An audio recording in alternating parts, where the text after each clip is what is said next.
confort del discurso biomédico, pero que seguramente ayudará a desarrollar muchísimo más la conciencia como seres humanos, como miembros de la gran familia humana y una conciencia situacional como ciudadanos de nuestra patria, pero también ciudadanos en perspectiva cosmopolita. Voy a permitirme entonces dar paso a a compartir la presentación.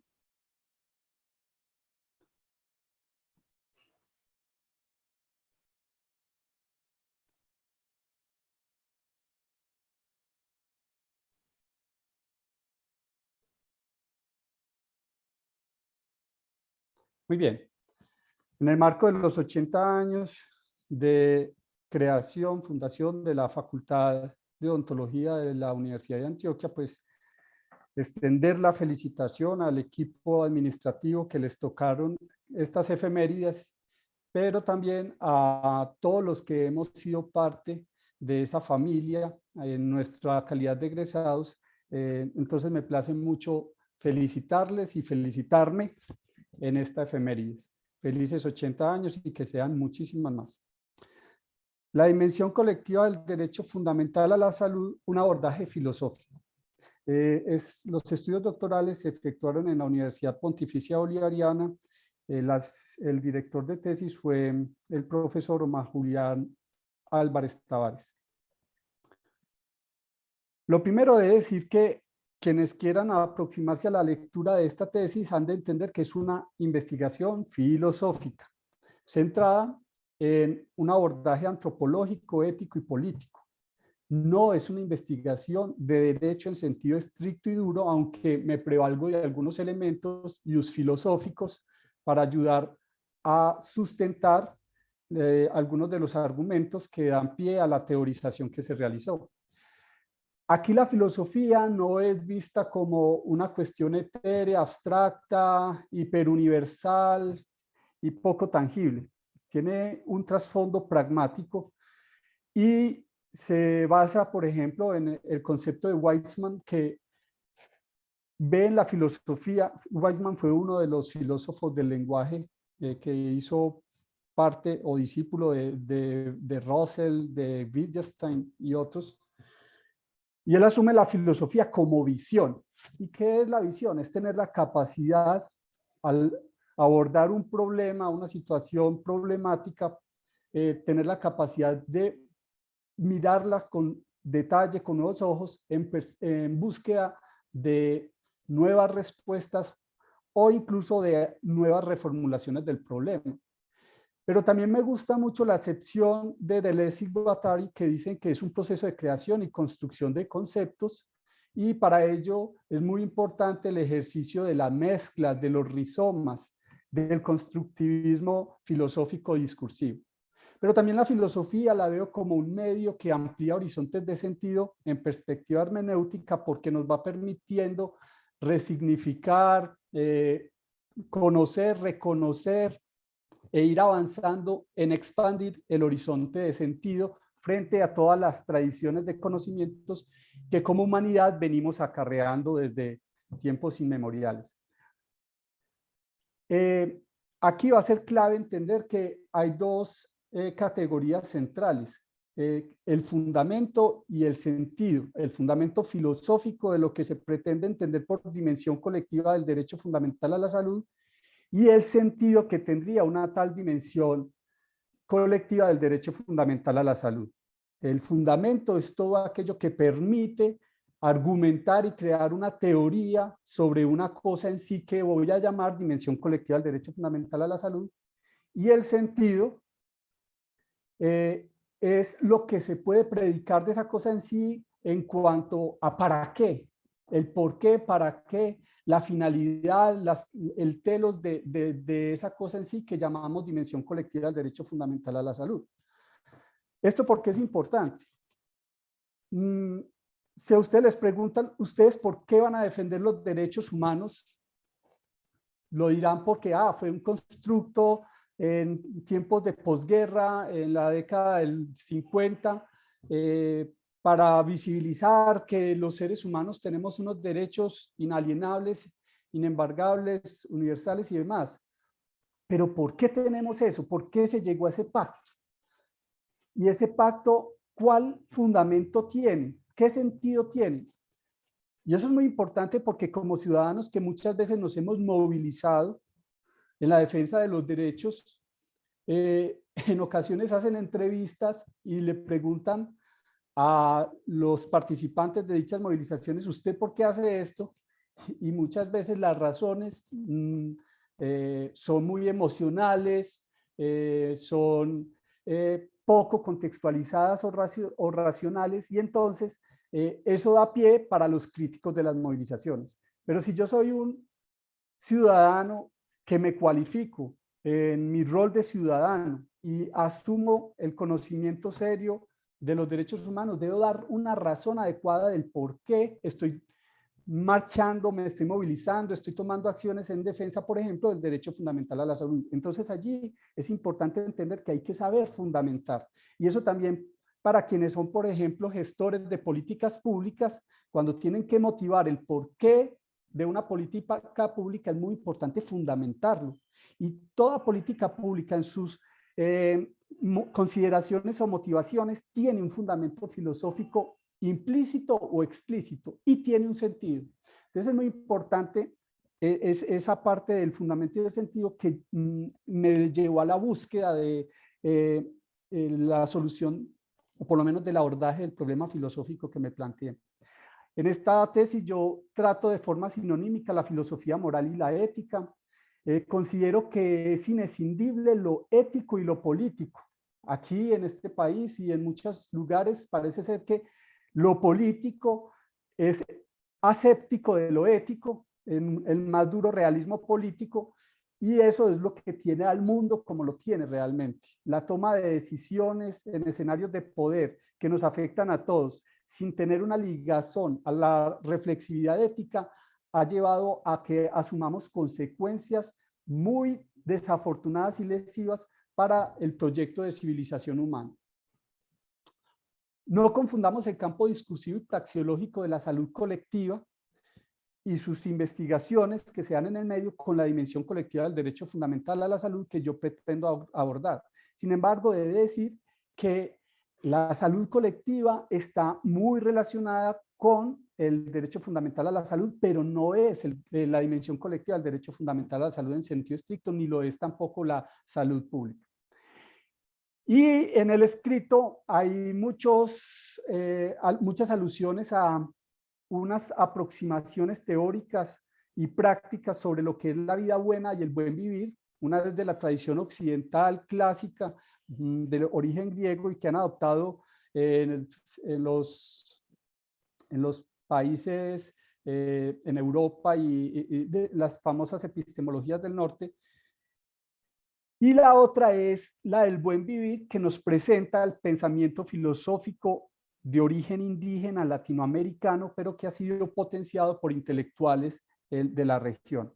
Yo no voy a zanjar esa disputa entre vida buena y buen vivir, ni entre la sostenibilidad y la sustentabilidad en relación con el ambiente, ni voy a zanjar la discusión inveterada entre determinantes de la salud ni determinación sociohistórica. Los voy a poner ahí como que están presentes en tensión, en debate, pero que son fundamentales, y eso se convierte en una beta epistemológica para eventuales investigaciones, porque a partir de diálogos interculturales que busquen ayudar a concretar y desarrollar mejor el sentido y alcance de los derechos humanos, es necesario llegar a unos acuerdos, unos consensos entre esas diferencias filosóficas y epistémicas que les acabo de mencionar. Ahora bien, ¿qué me llevó a mí a desarrollar esta investigación? Primero, habrá que decir que hablar del derecho fundamental a la salud hoy parece algo normal, regular, pero no ha sido pacífico el tema. De hecho, hay escenarios políticos globales donde la salud no es considerada ni siquiera un derecho, y mucho menos un derecho fundamental. Entonces uno se encuentra corrientes escépticas bien representadas, por ejemplo, como por Cranston, O'Neill, Goodman, Rumble, no, Rumbaugh no es sobre todo por Cranston, O'Neill, Goodman, así grosso modo, pero ellos están muy vinculados con pensamientos liberales conservadores a ultranza, en donde el Estado no debe intervenir en las dinámicas sociales y que los derechos prestacionales, económicos, sociales y culturales no son tales. Y eso bebe mucho, por ejemplo, de fuentes como Hayek y Robert Nozick.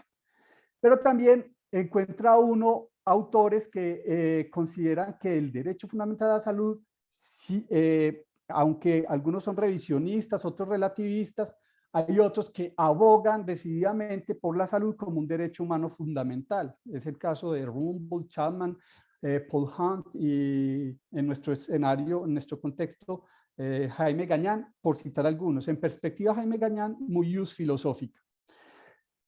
La salud es un derecho, hay una premisa y es que la salud como derecho humano tiene una dimensión individual y una colectiva. Y eso surge de una observación general del Comité de Derechos Económicos, Sociales y Culturales a través de la observación general número 14, que dice que se debe respetar de los pueblos indígenas sus saberes y prácticas porque ellos tienen una especial cosmovisión de una dimensión, a manera de una dimensión colectiva de la salud. Esa una dimensión colectiva de la salud es indeterminada, lo cual da lugar a que quepan otras tantas dimensiones colectivas o manifestaciones de la dimensión colectiva de la salud, que no solamente el respeto intercultural de las prácticas y saberes ancestrales de los indígenas. Es claro tener aquí que si bien ha sido problemático hablar del derecho fundamental a la salud, la dimensión individual del derecho a la salud es la que ha tenido mayores desarrollos y casi siempre se ha circunscrito desde una mirada biomédica a la posibilidad de acceso de las personas a prestaciones y a tecnologías en salud, de promoción, prevención, tratamiento, rehabilitación, también a facilidades, medios, en fin.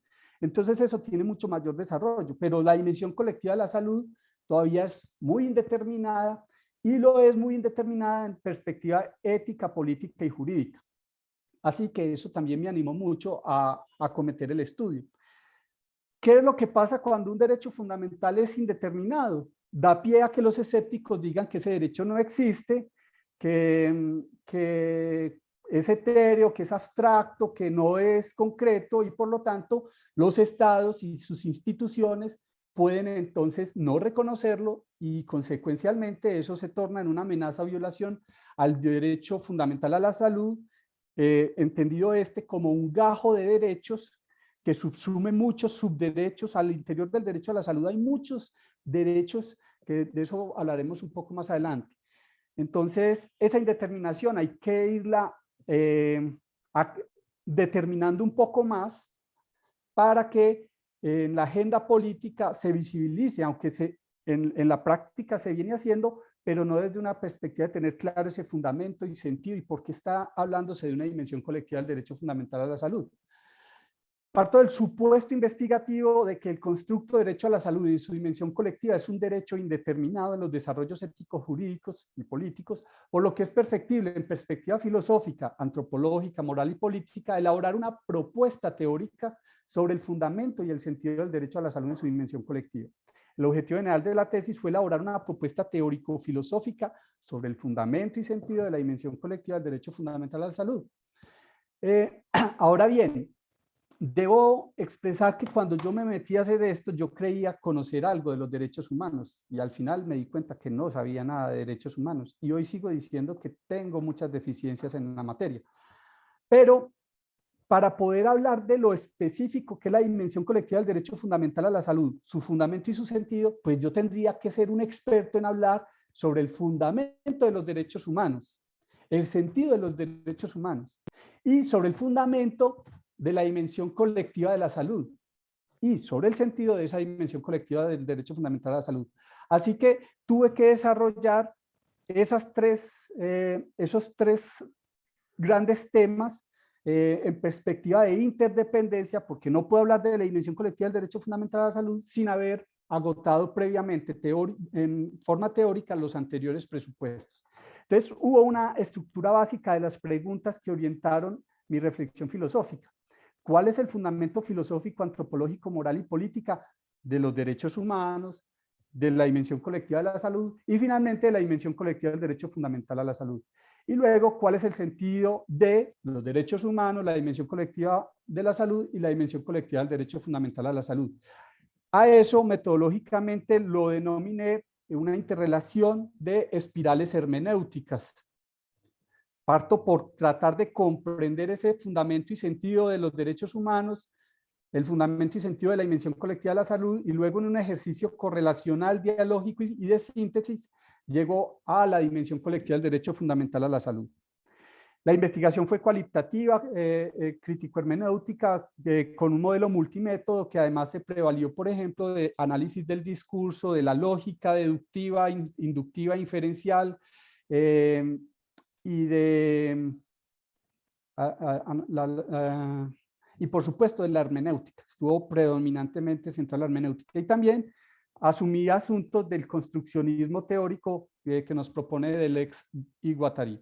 Entonces fíjense usted que lo de fundamento y sentido es transversal a estas tres espirales y hay unas preguntas orientadoras que dio lugar a cada capítulo. Cada uno de estos es uno de los capítulos de la obra.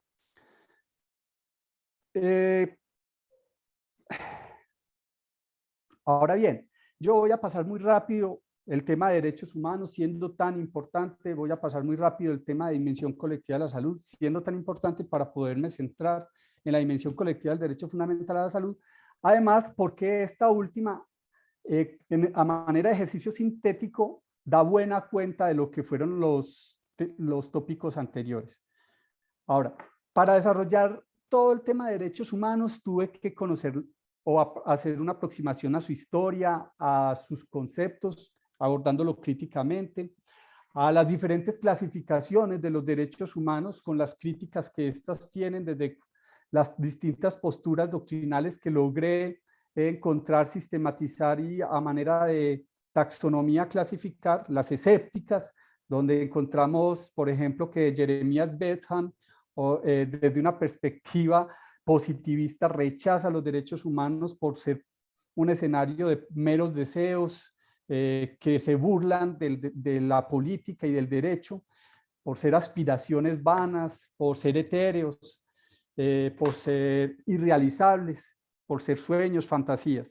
Ese discurso de Bentham luego sería asumido por Hayek y por Cranston, O'Neill y Goodman.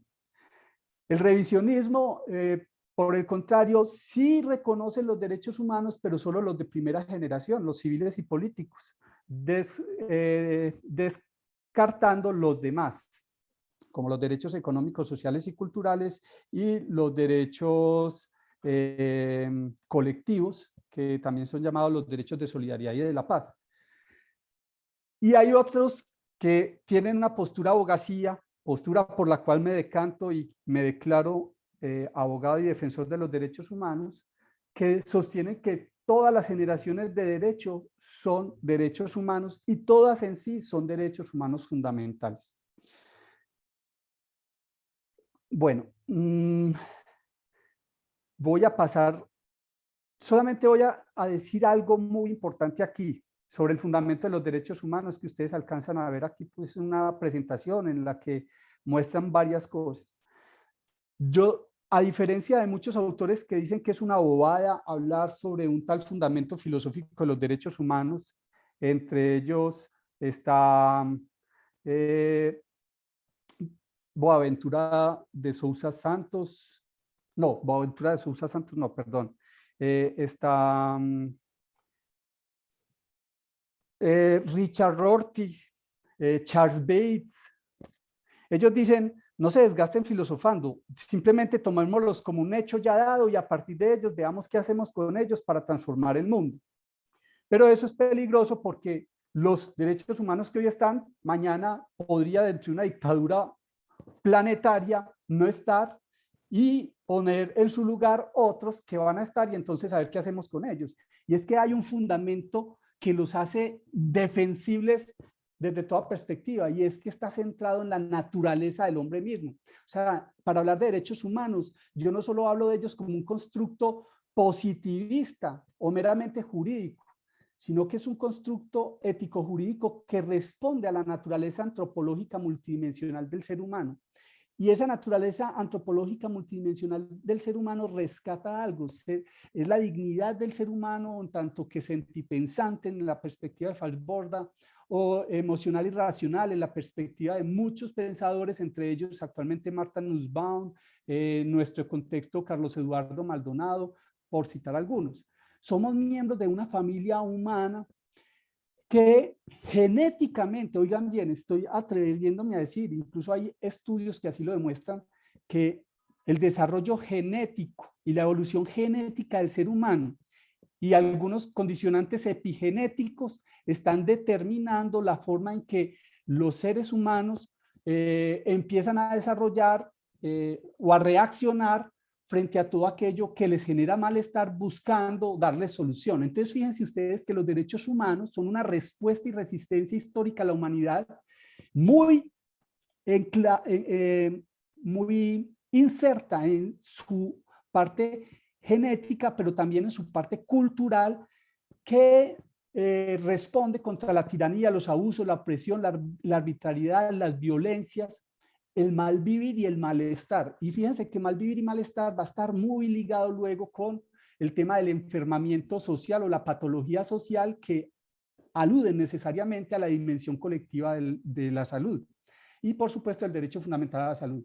Entonces, ahí es donde está clave. Quienes dicen que los derechos humanos no son universales, yo diría, sí son universales y tienen que tener en cuenta el relativismo cultural que hay, en tanto que esos relativismos culturales no sean francamente opuestos a los principios, valores y reglas que traen los derechos humanos. Por ejemplo, la ablación del clítoris femenino, eso no puede decirse que allá no se pueden meter los derechos humanos a pontificar al respecto, perdónenme la expresión, porque eso es una práctica cultural ancestral muy importante.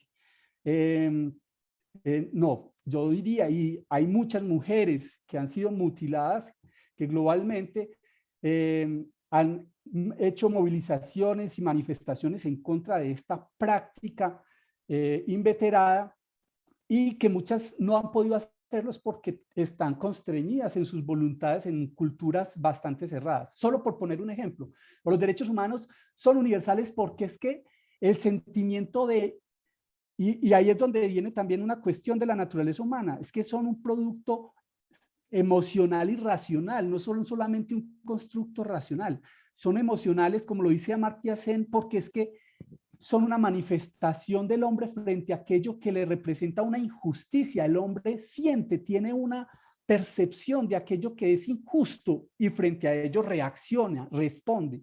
Y eso se da en cualquier lugar del mundo. Una persona que está siendo sometida a tratos crueles, abusos, violaciones, vejámenes, si tuviera la posibilidad de hablar, de gritar, diría, trátenme de otra manera, esto no es justo, esto no está bien. El gran problema es que culturalmente muchas veces pesa esto tanto que las personas pierden la conciencia y la capacidad de, como dice Martha Nussbaum, de conación, de intentar ejercer la libertad, porque realmente no tienen posibilidades de hacerlo. Pero los derechos humanos son universales. Y la característica principal de ellos es que son una expresión prescriptiva, o sea, muy normativa, deontológica y teleológica. ¿Por qué? Porque son normas del deber ser que indica a los, principalmente fueron concebidas para los estados, pero hoy se extiende esto incluso a otros agentes que el estado debería vigilar, pero que tienen tanta cuota de poder que pueden afectar las condiciones de vida de las personas, violando sus derechos fundamentales. Hoy se habla de desplazamientos causados por multinacionales, se habla de los efectos del cambio climático por sectores productivos que han hecho oídos sordos al cambio de prácticas empresariales con ecologías más amigables, con sistemas de producción mucho más amigables. Entonces no es solamente el Estado. Martha Nussbaum, Carlos Alberto Maldonado, Amartya Sen hablan que los derechos humanos, y el mismo Charles Bates, que es muy crítico y revisionista de los derechos humanos, habla que los derechos humanos nos atañen a todos, principalmente al Estado, pero también a otros agentes no gubernamentales. Y esos derechos humanos recaen sobre bienes primarios, necesidades básicas tuteladas por la conciencia histórico-evolutiva de la familia humana. Eso no surgió por generación espontánea. Eso ha sido todo un proceso. Y hablando de esa multidimensionalidad del ser humano, el ser humano es un ser biológico en evolución, pero es un ser social y se ha venido entonces toda la humanidad a partir de esos vejámenes históricos gestando toda una teorización y unas prácticas alrededor de los derechos humanos. Pensar que los derechos humanos son del siglo XX, eso es una falacia. Ya desde el Código de Hammurabi, el Cilindro de Ciro y otros vestigios históricos, ya ahí habían planteamientos muy fuertes de derechos humanos. ¿Qué es importante entender? Miren, esa naturaleza antropológica multidimensional del ser humano es ambigua. Nosotros somos seres ambiguos, inacabados, por eso estamos en permanente devenir evolutivo. Y esa ambigüedad hace que los derechos humanos tengan elementos logomíticos, o por lo menos incluso metafísicos e incluso ideales. Ustedes dirán, ¿cómo así que el derecho a la salud, como lo dicen los escépticos, es que el derecho a la salud es un derecho concreto, prestacional y no es un derecho humano fundamental? Pero el derecho a la libertad, que eso fíjense ustedes que la libertad es muy etéreo, se puede manifestar en la sociedad, pero el concepto de libertad es una construcción, es una abstracción humana. Ahí hay unos elementos donde converge lo logomítico. Y ojo, hay que señalar que ha sido muy importante el influjo de algunas concepciones teosóficas de diferentes religiones en nuestro escenario, el catolicismo, cristianismo, para desarrollar los derechos humanos. Entonces, no es que sean puramente racionales, no, tiene un componente emocional y racional, pero también un componente logomítico.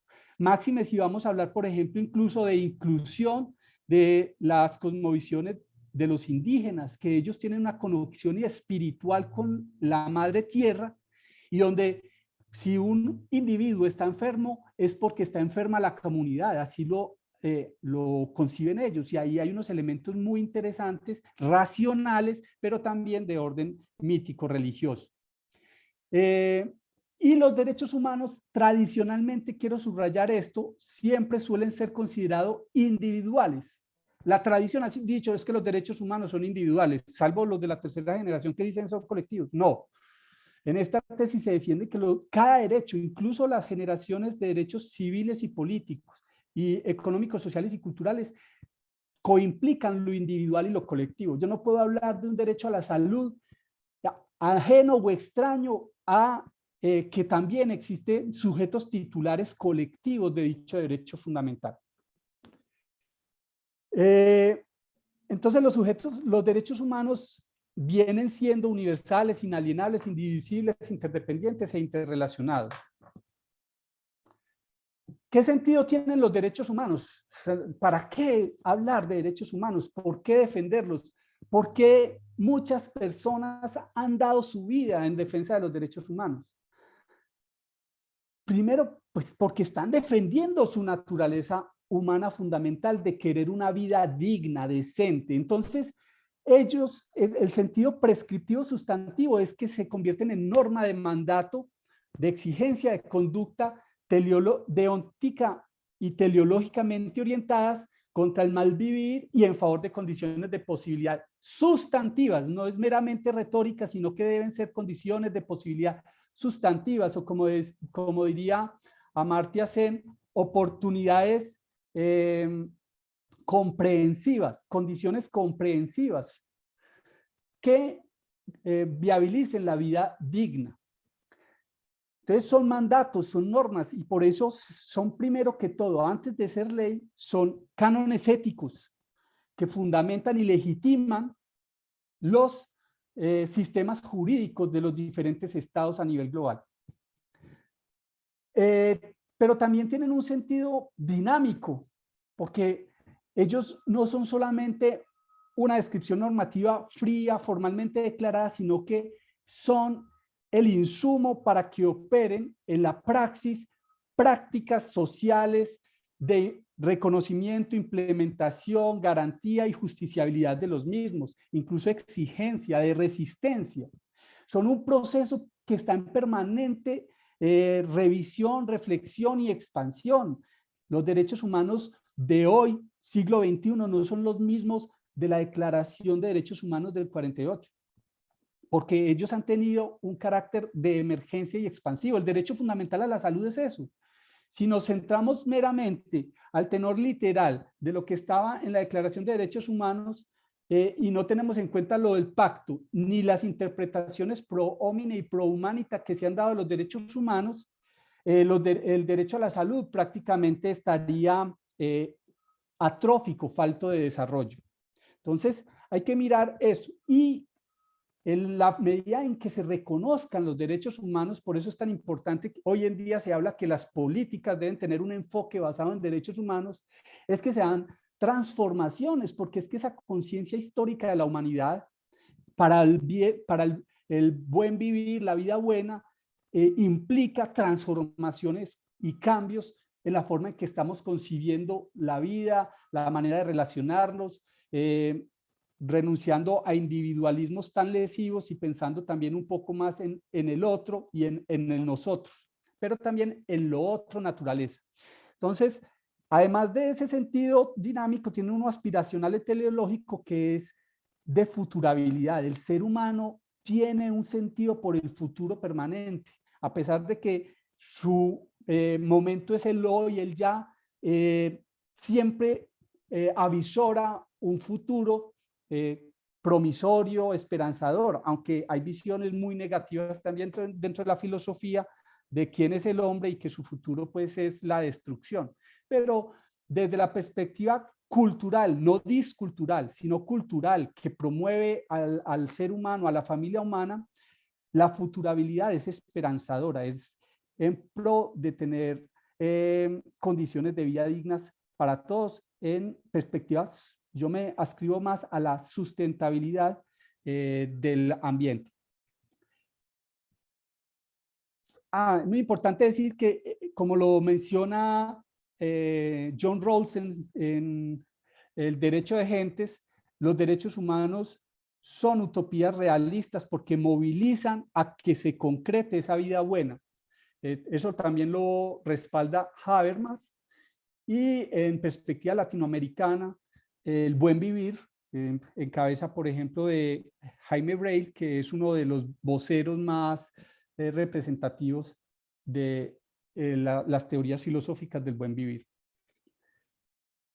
La dimensión colectiva de la salud, para poder abordar esa dimensión colectiva de la salud, tuve que conocer cuáles son los modelos existentes, el modelo biomédico, holístico, de bienestar, ecológico, dialéctico materialista. Yo tengo una propuesta conceptual, no un modelo teórico, sino una propuesta conceptual ecléctica que asume lo mejor de todo esto, porque hay unas de estas que pretenden ser algunas excluyentes de las otras, pero es imposible concebir la salud excluyendo el modelo biomédico. Entonces, pero también es imposible creer que la salud sea, como lo menciona la Organización Mundial de la Salud, completo bienestar. El completo bienestar es una de esas utopías. Yo no sé qué tan realista, yo cuestiono que sea realista, pero sí tiene una finalidad y es movilizar a la humanidad a que busque la mejor forma de lograr lo que nos pide el Pacto Internacional, el nivel más elevado de salud posible. Entonces, esa propuesta ecléctica entiende incluso que aún con enfermedad se tiene la posibilidad de resiliencia y de llevar una vida en general, una vida saludable, a pesar incluso de la enfermedad, porque nos adaptamos, tenemos cierta autonomía y capacidad de desenvolvimiento en la sociedad. Se tuvo que desarrollar el concepto, la categoría de lo colectivo. Lo colectivo gira muy fuertemente en la idea de bien común y el bien común de la humanidad en perspectiva de los derechos humanos. Y aquí es interesante decir entonces en últimas que la salud es un bien común que hace parte del bien común de la humanidad, que son los derechos humanos, son un bien común de la humanidad. Y me decanto mucho por una propuesta política que coimplica y pondera me parece a mí muy bellamente lo individual y lo colectivo. Las sociedades que logran ese equilibrio entre individualismo y colectivismo o comunitarismo, en algunas partes se les denomina, son más felices, son consideradas más felices, menos violentas, tienden a ser más igualitarias, más equitativas. Entonces, el modelo del republicanismo comunitario le dice a los que son liberalistas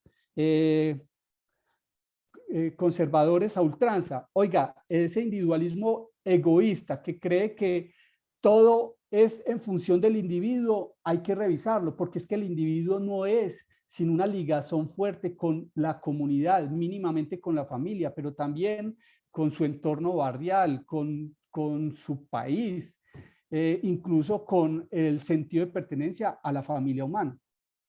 Entonces, sin renunciar al desarrollo de la libertad, esa libertad debe armonizarse también en la búsqueda de desarrollar los bienes públicos y la idea de bien común que se pueda ir construyendo en la sociedad. Y también me gusta mucho la parte política de la democracia radical. Hoy no ha sido funcional las democracias representativas que están acartonadas, sino que una verdadera democracia radical, participativa, activa, transformadora, que en materia de derechos humanos y el derecho fundamental a la salud, en vez de generarse antagonismos, de decir es que no son derecho fundamental, sí son derecho fundamental, no, se generen agonismos políticos en favor de sacar adelante el proyecto de los derechos humanos y por ende el derecho fundamental a la salud. Ahí tenemos a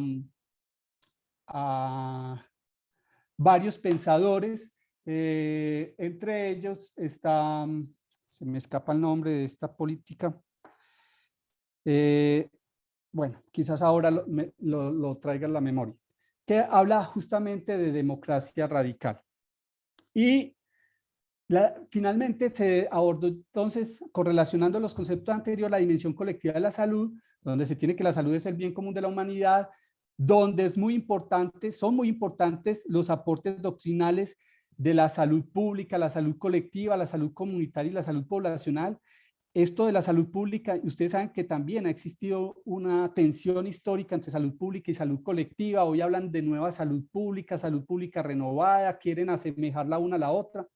Pero hay que reconocer que la salud pública estuvo muy casada con el positivismo de la ciencia, siendo muy escéptica porque no reconocía que muchos de los problemas de salud, de mal vivir, estaban asociados a estructuras que determinaban modos y condiciones de vida. Y hay que agradecer a la medicina social y a la salud colectiva latinoamericana que empezó a decirle, oiga, deje ese positivismo, es que la salud pública no puede ser escéptica de la política, tiene que ser política. Y entonces hoy, a partir de esas tensiones y discursos, pues se ha llegado a desarrollar por lo menos el tema de los determinantes sociales de la salud, unos con mayor radicalidad, como lo hace la salud colectiva, que habla de la determinación sociohistórica de la salud, pero en últimas, ahí hay un etos y una política de fondo. Entonces, en el actual escenario discursivo hay que ver que estos aportes de la salud pública, la salud colectiva, la salud comunitaria, la salud de la poblacional, que también tiene que ver con los ciclos vitales, con resultados en salud, con estudios longitudinales en el tiempo sobre la salud de las poblaciones, son muy interesantes ahora a la hora de hablar de la dimensión colectiva de la salud. Pero también lo son los referentes internacionales, como por ejemplo Alma-Ata, la Carta de Ottawa, hasta la Declaración de Shanghái, Helsinki, Bangkok, y todas estas que han ido desarrollando el concepto de atención primaria en salud, ellos, haciendo un análisis del discurso, tienen unas profundas ligazones a discursos éticos políticos de carácter filosófico, marcados en la justicia social, marcados en la justicia global, asuntos que son rechazados por las tradiciones liberales y neoliberales, pero hoy en día es inconcebible que se hable de dimensión colectiva de la salud sin que esto tenga una ligazón con eso que parece metafísico. Es que ¿quién puede coger la justicia? La justicia es una abstracción, pero la podemos abajar y concretar y hacer manifiesta en diferentes formas de operar las instituciones, el derecho mismo y las acciones políticas, estrategias y demás. Uno de los grandes hallazgos de esta tesis sobre la dimensión colectiva de la salud es que yo planteo que existe una dimensión colectiva de la salud del individuo y hay una dimensión colectiva de la salud de los colectivos propiamente dicha. La dimensión colectiva de la salud del individuo está muy relacionada con ese llamado al más elevado nivel de salud mental, pero la salud mental es imposible sin que haya salud social. Entonces, toda persona puede ver amenazada su salud en su dimensión colectiva. Dentro de los derechos humanos, lo veremos más adelante, cuando, por ejemplo, no tiene condiciones de posibilidad para una adecuada interrelación con los otros. Cuando, por ejemplo, los otros son generadores de violencias. Cuando, por ejemplo, por efectos del medio ambiente, no puedo desarrollar todo mi potencial como ser humano. En la ontología es muy particular. Si ustedes buscan sentencias de la Corte Constitucional que busca tutelar la dimensión colectiva de la salud del individuo, no en esos términos, hay muchas justificaciones. Y es que dicen, es que el niño o el joven tiene muy baja su autoestima porque no se sabe relacionar con los demás por su maloclusión, por su malformación. Necesita una ortodoncia, necesita una rehabilitación protésica. Eso está excluido. Pero la Corte Constitucional, mirando esa situación de una persona, de su autoestima, y que esa autoestima es importante para relacionarse con el otro, para sentirse parte de una comunidad. Eso lo desarrolla muy bien Blanco, Díaz y otros autores que hablan del fenómeno del enfermamiento social. También lo maneja Hoffe y también lo maneja Boxerud, que es una antropóloga que desarrolla filosofía antropológica de la salud, y destacan cómo hay un aspecto de problema psicosocial. La psicología social tiene mucho que ver con la dimensión colectiva de la salud del individuo. Pero también hay una dimensión colectiva de la salud de los colectivos. Es que los colectivos se enferman. A no dudar, si yo les pregunto a ustedes, puede que me equivoque, ¿será Colombia un ejemplo claro de una sociedad enferma? De una que es padecedora crónicamente de una patología social. Ya lo creo que sí. Incluso Hoffe dice, esas patologías sociales tienen que abordarse, y otros autores empiezan entonces a plantear la necesidad de que haya estrategias para abordar eso, incluso desde las mismas violencias, a través de educación, acompañamiento, soporte. Pero acciones también medioambientales en los lugares y escenarios de trabajo. Entonces, fíjense ustedes que existe una dimensión colectiva de la salud del individuo y una dimensión colectiva de la salud de los colectivos. El gran fundamento de la dimensión colectiva de la salud también es un constructo sociocultural de naturaleza antropológica compleja multidimensional que está transversalizada por lo ético y lo político.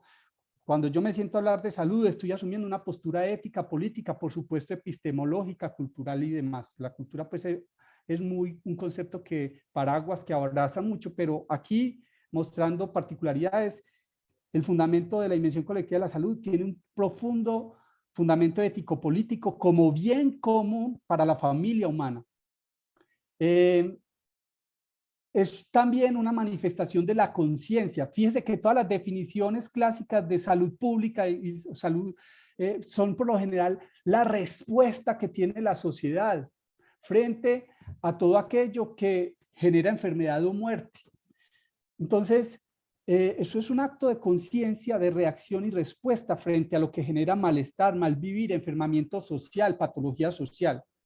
Y esa reacción y respuesta entonces conlleva a una acción colectiva propiciado la construcción de campos teóricos y praxeológicos, estructuras de acogida en términos de Louis Deutsch, es uno de los autores favoritos míos que habla de antropología en la vida cotidiana y dentro de estos habla de la salud, unas cosas muy lindas, las estructuras de acogida para un mejor estar, para un mejor vivir. También tiene que ver con instituciones, investigaciones, políticas, normas, planes, estrategias, programas, medios, talento humano, intervenciones, acciones. Es un bien público y bien común de la humanidad. Al igual que los derechos humanos, la dimensión colectiva de la salud tiene un sentido dinámico, porque transforma la cultura, porque tiene procesos salutogénicos de en y por la vida, y tiene aspiraciones inmediatas, pero también teleológicas dentro de esas utopías realistas de buscar el bienestar, el florecimiento, la cohesión social, la felicidad, la justicia sustantiva, la paz, la vida buena y el buen vivir. En ese proceso dialéctico, dinámico de la salud y la enfermedad, hay un profundo sentido dinámico, sustantivo, aspiracional y teleológico. Ahora bien, la dimensión colectiva del derecho fundamental a la salud, primero nos implica entender que la salud es un derecho humano fundamental, asumir esa postura. Por eso yo me adhiero a las posturas de abogacía progresista, no solamente los moderados, porque la abogacía moderada del derecho a la salud lo consideran simplemente un derecho humano, pero individual, centrado en el acceso a los sistemas de salud de carácter prestacional.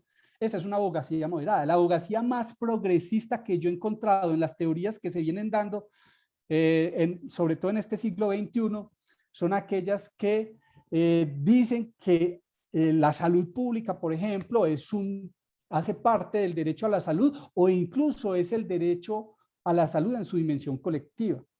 Entonces, la abogacía progresista es aquella que reconoce, promueve, impulsa, defiende y busca la justiciabilidad del derecho fundamental a la salud, tanto en su dimensión individual como en su dimensión colectiva. Este estudio, cuando yo empecé a hacerlo, me encontré con que parecía ser que no había muchos desarrollos sobre la dimensión colectiva del derecho a la salud. Solo esa acotación que hizo por allá en el año 2000 el Comité de Derechos Económicos, Sociales y Culturales. Entonces me hice una pregunta, ¿qué aportes teóricos hay al respecto? Y ahorita daré la respuesta. Nuevamente se reitera, entonces hay una dimensión colectiva del derecho fundamental a la salud del individuo, pero también de los colectivos propiamente dicho. Para abordar esto, teniendo en cuenta las anteriores espirales hermenéuticas y llegando a un ejercicio correlacional y sistémico, pero también de síntesis, tuve que hacer una hermenéutica a partir de diferentes pautas de los derechos humanos que son dispersas, han estado dispersas en el tiempo. Y esas pautas entre las que está la Declaración Universal de Derechos Humanos, por supuesto el artículo 12 del Pacto Internacional de Derechos Económicos, Sociales y Culturales, como está la Convención Internacional contra toda forma de discriminación racial, la Carta de Derechos Fundamentales de la Unión Europea, entre otros, incluyendo el bloque de constitucionalidad en Colombia, y además un adicional que hablan no solamente de derechos humanos, sino que también los seres humanos tenemos deberes, y los seres humanos no solamente en forma individual, sino como colectivos. Va dirigida a toda persona colectiva a asumir el cuidado de sí, del otro, de nosotros y de los otros, que es el artículo 29 de la Declaración de Derechos Humanos. Toda persona, aquí yo en sentido pro humanita, es decir, no solamente en favor del hombre, sino de la humanidad, toda persona tiene deberes respecto a la comunidad, puesto que solo en ella puede desarrollar libre y plenamente su personalidad. Pero también ese término persona también ha de entenderse como comunidad y colectivo. Ustedes, no sé si lo saben, pero se ha venido desarrollando doctrinalmente a partir de la interpretación del Comité de Derechos Económicos, Sociales y Culturales, que el derecho fundamental a la salud tiene 4 elementos esenciales: disponibilidad, aceptabilidad, accesibilidad y calidad. Uno de los más importantes en materia de la dimensión colectiva del derecho fundamental a la salud, porque es abierto interculturalmente, es la aceptabilidad. Debe haber una ética y debe haber una aceptación dentro de los sistemas y formas organizativas de la sociedad en función de la salud, la aceptabilidad a las diferencias culturales que no transgreden los derechos humanos, y entre ellas están entonces no solamente los pueblos indígenas, sino también los grupos que buscan posicionar ciertos derechos y reconocimientos como la comunidad LGTBI, como por ejemplo, por supuesto, los niños, las mujeres, la población migrante. Es muy importante saber que hay propuestas actualmente que dicen que el derecho fundamental a la salud debe extenderse a la atención a la población migrante, y ellos en sí mismos pueden llegar a ser un colectivo. Por mencionar alguna correlación entre la dimensión colectiva del derecho fundamental a la salud y la aceptabilidad como elemento esencial. Ahora, cuando les dije que pareciera ser que no hubieran teorías acerca de la dimensión colectiva de la salud, me encontré que habían 2. La que defienden un autor norteamericano. Este autor se llama, bueno, Meyer, de apellido Meyer, Fox, que es una colaboradora. Dicen, la dimensión colectiva del derecho a la salud es el derecho colectivo a la salud pública. Si ustedes se van a las normativas de los derechos humanos, en la Convención contra contra toda forma de trato discriminatorio y racial, ahí explícitamente se dice que la salud pública es un derecho humano.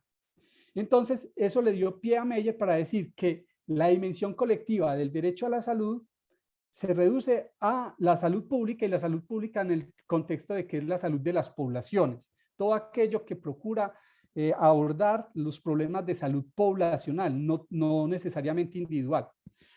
Está la otra teoría que es soportada por muchos autores, entre ellos el más destacado es Paul Hunt, que fue comisionado de derechos humanos ante la ONU, y se llama la teoría del derecho a la salud con enfoque basado en derechos humanos.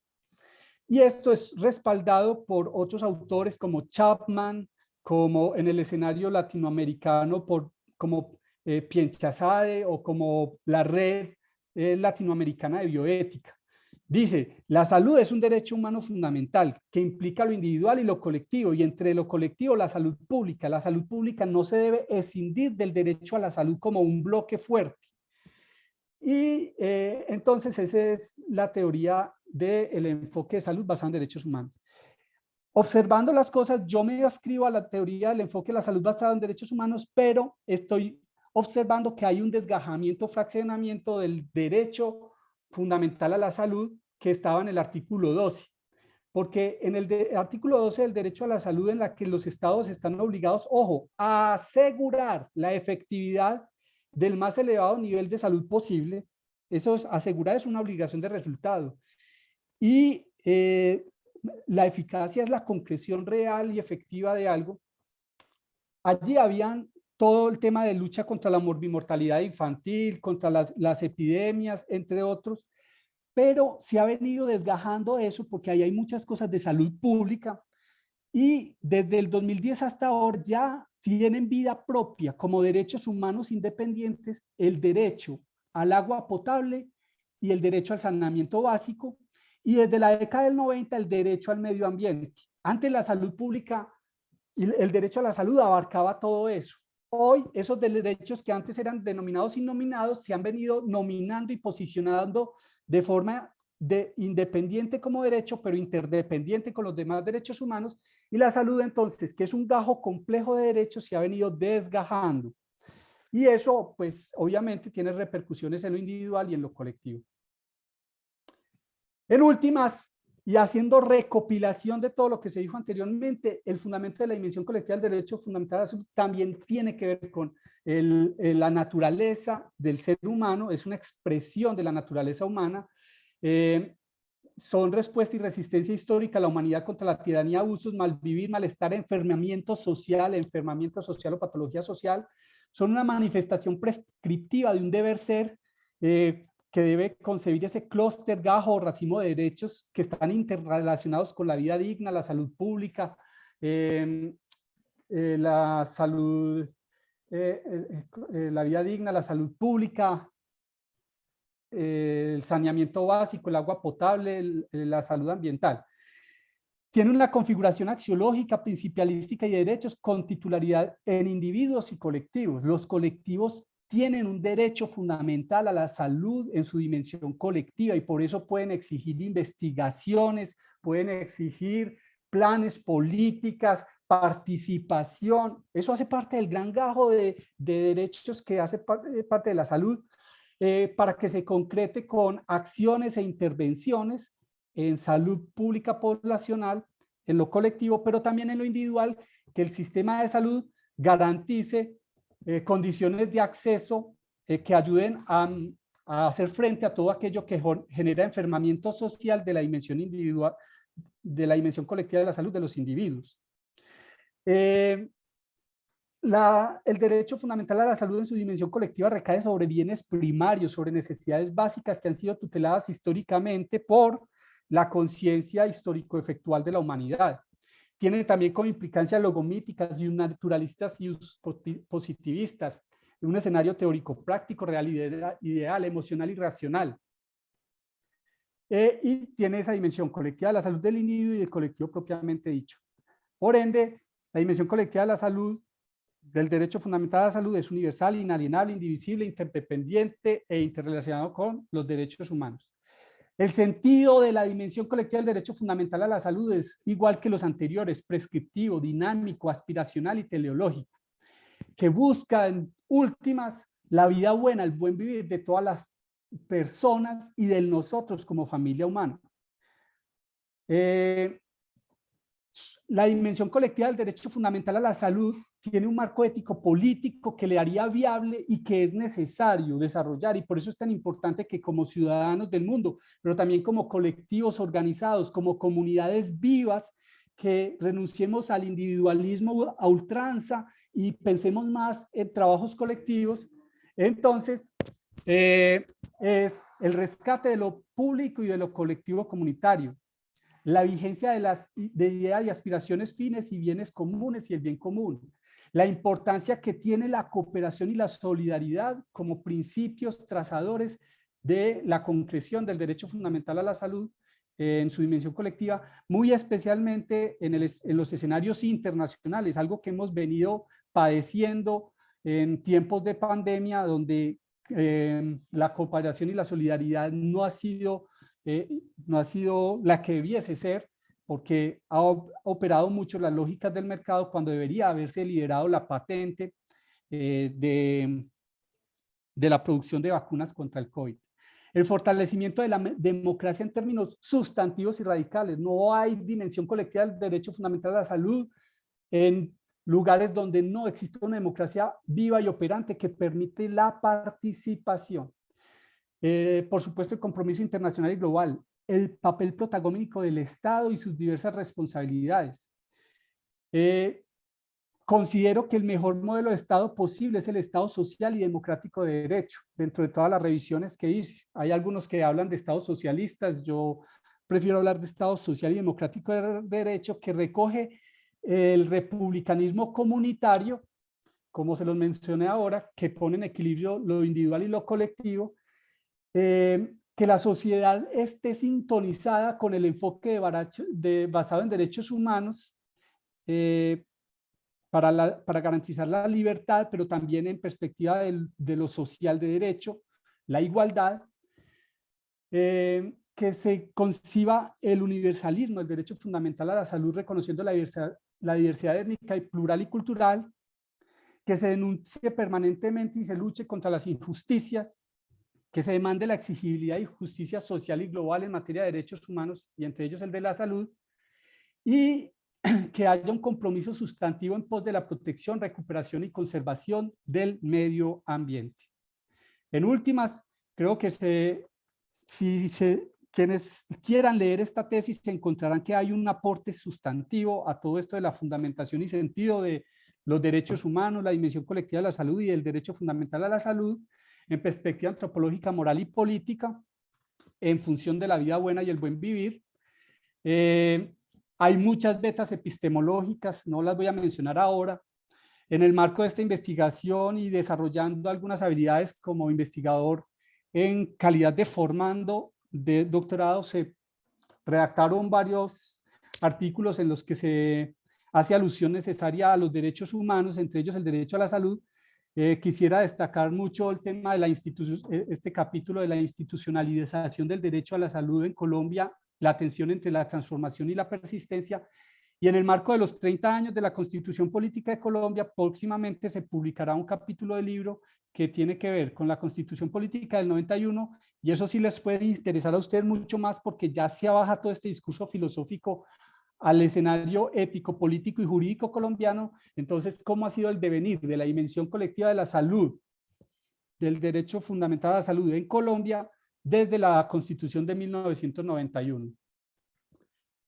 Recomendaría la divulgación en escenarios académicos y políticos de esto, y sobre todo que quienes ayudan a la formulación de políticas públicas tengan un sentido filosófico a la hora de fundamentar de sus consideraciones del por qué se hace una política pública en perspectiva del derecho a la salud y su dimensión fundamental y su dimensión colectiva. Muchas gracias. Muchas gracias, excelente pues presentación. Yo creo que nos da muchos elementos para hacer una comprensión, como usted lo plantea, epistémica y filosófica frente a eso que usted nombra como el desgajamiento de la dimensión individual y colectiva del derecho fundamental a la salud. Y también pone mucho en perspectiva del buen vivir y comprendiendo la salud como las condiciones que posibilitan la vida y con ese apellido tan grande, una vida digna, ¿cierto? Lo que implica también como un análisis y reflexión de la justicia, y para este caso la justicia sanitaria. De pronto, aprovechando que tenemos personas en buena asistencia en el público, ¿alguien quiere participar? Los micrófonos están abiertos. De pronto alguien quiere eh, dar alguna apreciación.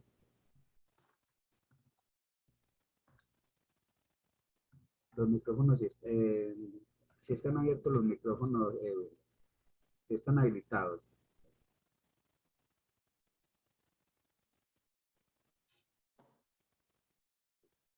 O alguien por el chat.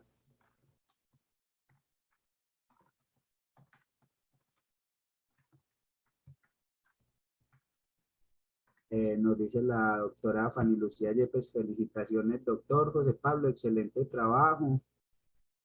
El doctor Johnny Baos, gracias al doctor José Pablo, le da gracias al doctor Johnny por su asistencia.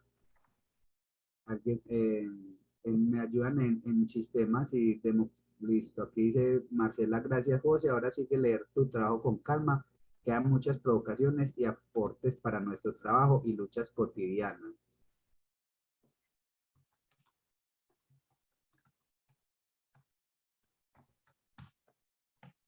Perfecto. Edwin, los micrófonos están abiertos. José Pablo, profe, gracias a todos y todas.